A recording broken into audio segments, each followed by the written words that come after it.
16 orang dilaporkan meninggal dunia dalam banjir bandang di Kabupaten Kepulauan Sitaro yang terjadi pada Senin dini hari. Dan bagaimana penanganan serta kondisi terkini di sana? Sudah bersama kami dua orang narasumber, yakni Kapusdatin BNPB Abdul Muhari serta Bupati Sitaro Cynthia Ingrid Kalangit. Selamat malam Pak Muhari dan Ibu Cynthia. Ya, Selamat selamat malam, malam, Mas. Pak. Baik, terima kasih para narasumber sudah berkenan. Langsung saja saya ke Pak Muhari terlebih dahulu.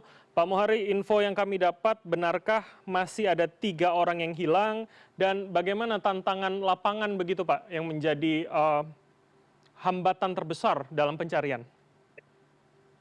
Ya, dari laporan yang kami terima, nanti juga mungkin Ibu Bupati akan menyampaikan update terbaru ya. Tetapi dari yang kami terima per pukul 14.00 siang ini, itu ada 4 kecamatan yang terdampak, Siau Timur, Siau Tengah, Siau Barat, dan Siau Barat Selatan.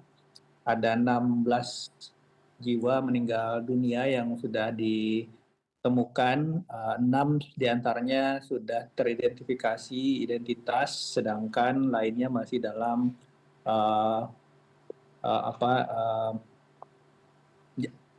identifikasi tim SAR.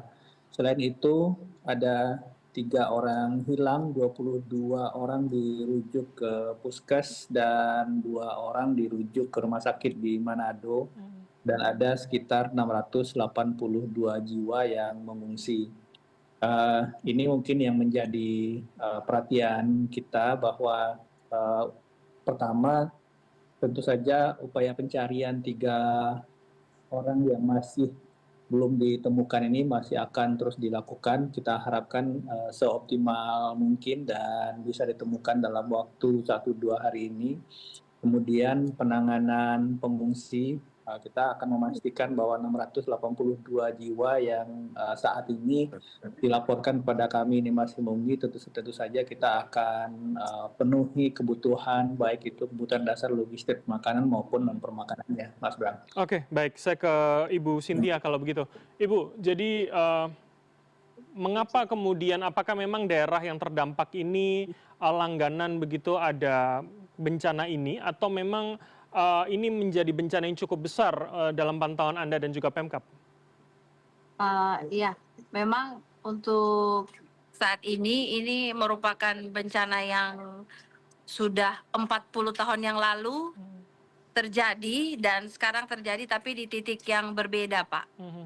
Oke, bagaimana kondisinya Ibu? Apakah kemudian misalkan tanahnya yang kemudian atau cuaca ini juga menjadi hambatan utama dalam proses evakuasi dalam beberapa waktu terakhir? Ya, ini karena berhubung cuaca masih hujan dan barusan kami mendengar bahwa ada mayat yang ditemukan di Pulau Seberang dan kami kesulitan untuk mengambil mayat tersebut karena faktor cuaca laut yang masih kencang. Oke, jadi apakah kemudian memang ada yang terputus, ada yang sulit diakses begitu Ibu Bupati sejauh ini? Iya, memang awalnya ada 4 jalan putus, tapi 2 jalan sudah bisa dilewati dan masih ada 2 lagi yang masih dalam proses pengerjaan pembersihan jalan. Oke, kesulitannya di mana Ibu? Apakah kemudian materialnya yang terlalu besar, butuhkan kemudian koordinasi dengan pusat begitu Ibu Bupati? Iya Pak, memang material yang sama-sama dalam banjir bandang ini batunya cukup besar Pak, ada yang sebesar truk. Oke. Ini istilahnya kalau di daerah kami namanya dimpuruse. Oke. Itu awan tebal hitam yang langsung curah dari langit ke 1 titik, tapi ini terjadi di 4 titik. Dan sesuai dengan gambar yang ada, itu bukan hanya di bahu Pak, tapi ada di Bumbiha, di Peling, dan di Lagaeng, serta di Paseng. Oke. Yang menimpa kantor Kapolres Sitaro. Saya konfirmasi berarti 4 titik begitu ya Ibu ya? Iya, dengan kondisi batu-batu sebesar yang kita gambar itu ya? Sebesar, iya benar Pak. Oke, baik-baik. Saya ke Pak Muhari lagi kalau begitu. Jadi ini apa langkah dari BNPB Pak untuk bisa membantu selain evakuasi juga bisa membuka akses-akses tadi begitu Pak?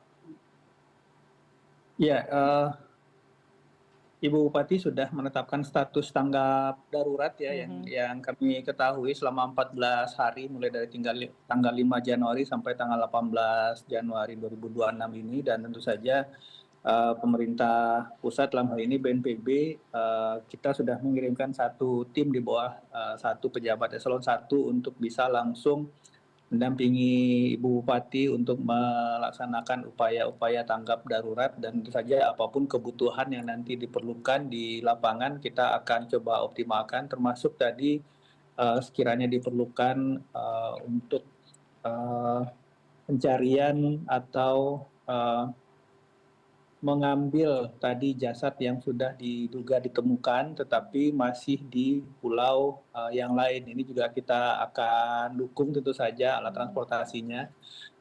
Secara umum ini karena daerah sudah menetapkan status tanggap darurat, pemerintah pusat akan segera menurunkan atau mengupayakan kelengkapan alat, perangkat, personil, dan juga tentu saja anggaran untuk mendukung upaya-upaya dalam fase tanggap darurat ini, Mas Bram. Oke, baik. Pak Muhari, tentu kita berpacu dengan waktu soal menemukan korban yang masih hilang begitu. Apa yang kemudian bisa menjadi prioritas dan percepatan yang dilakukan hingga bisa menemukan yang hilang tadi, Pak? Kami selalu berkoordinasi dengan kantor SAR Sulawesi Utara, Mhm.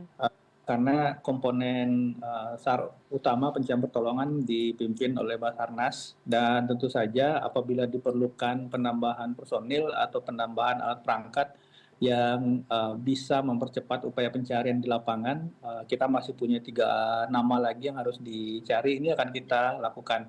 Intinya tim kami di saat ini sudah on the way ke Sitaro, saat ini sudah sampai di Manado, dan kita harapkan besok sudah bisa bersama-sama Ibu Bupati untuk melanjutkan upaya pencarian yang 3 orang saudara kita lagi ini. Baik, saya kembali ke Ibu Sintia kalau begitu. Jadi sejauh ini pendataannya bagaimana Ibu? Apakah memang benar hanya 3 yang hilang atau hingga saat ini pendataan pada 4 titik atau 4 kecamatan tadi juga masih terus dilakukan?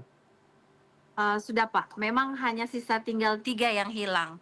Dan kami berterima kasih kepada Kapolda Sulawesi Utara dan Gubernur Sulawesi Utara karena kebetulan saat ini Kapolda dan Gubernur juga sudah mengunjungi kami di Kepulauan Siau dan melihat dengan langsung kondisi keadaan di lapangan, dan saat ini kami mendapat bantuan dari anjing pelacak, Pak. Dan Baik. yang terakhir, korban yang ditemukan itu ditemukan oleh anjing pelacak.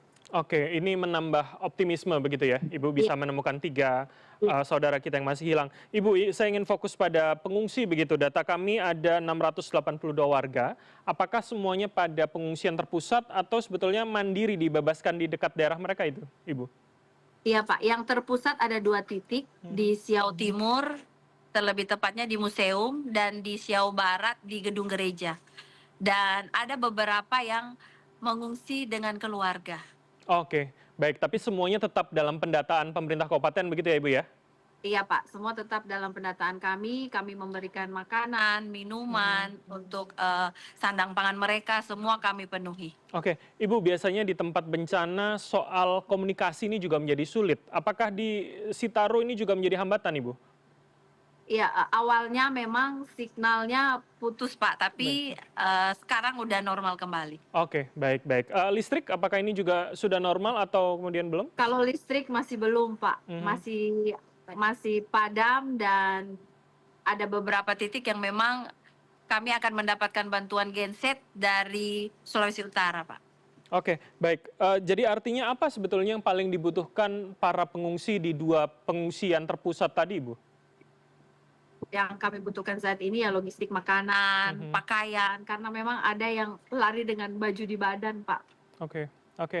Apakah kemudian juga penanganan rumah warga yang rusak ini akan menjadi prioritas pula atau kemudian ya semacam hunian sementara mungkin nanti akan dibantu pemerintah kabupaten, Ibu? Iya, Pak, kami akan merelokasi khususnya bagi rumah yang hilang, karena rumah yang hilang ada 17 rumah, Pak, Mhm. Oke, 17 rumah dan dan rusak. Silakan Ibu. Rusak berat ada sekitar 30-an, Pak. Oke. Oke, jumlah yang Iya, cukup dan banyak yang begitu ya. sedang dan ringan. Iya, iya Pak. Baik, baik. Saya terakhir kalau begitu ke Pak Muhari. Terakhir Pak, apa yang kemudian bisa secara cepat dilakukan? Tim Anda juga sedang on the way dan nanti disinergikan dengan pemerintah kabupaten begitu, Pak Muhari? Iya, bersamaan dengan tim kami yang sedang dalam perjalanan ke Sitaro, ini juga membawa serta beberapa kebutuhan dasar seperti tadi yang disampaikan oleh Bupati. Kami membawa paket makanan siap saji, kemudian selimut, matras, tenda keluarga, dan perangkat hygiene kit. Ini beberapa hal utama yang diperlukan oleh pengungsi di lapangan. Dan kemudian juga saya akan menjawab langsung ini yang tadi disampaikan oleh Ibu Bupati bahwa memang data kami itu rumah yang rusak berat itu ada 17 rumah, kemudian yang hanyut itu 17 rumah, kemudian rusak berat itu 29 rumah, dan yang rusak ringan itu 112 rumah. Sekali lagi, kalau misalkan nanti Ibu Bupati berinisiatif untuk merelokasi, maka ini tentu saja akan sangat baik untuk upaya pencegahan dampak bencana serupa di masa depan, dan tentu saja pemerintah dalam hal ini BNPB akan mengupayakan atau membangun kembali rumah masyarakat di tempat relokasi itu dengan biaya pemerintah pusat, Mas Bram. Ini yang kita Ibu Bupati. Oke, itu menjadi langkah mitigasi pencegahan untuk bencana ke depan begitu ya. Terima kasih atas waktu dua orang narasumber, ada Pak Abdul Muhari, Kapusdatin BNPB, dan juga Ibu Cynthia Ingrid Kalangit, Bupati Sitaro, telah bergabung sama kami. Selamat malam, sehat selalu semuanya. Siap, terima kasih.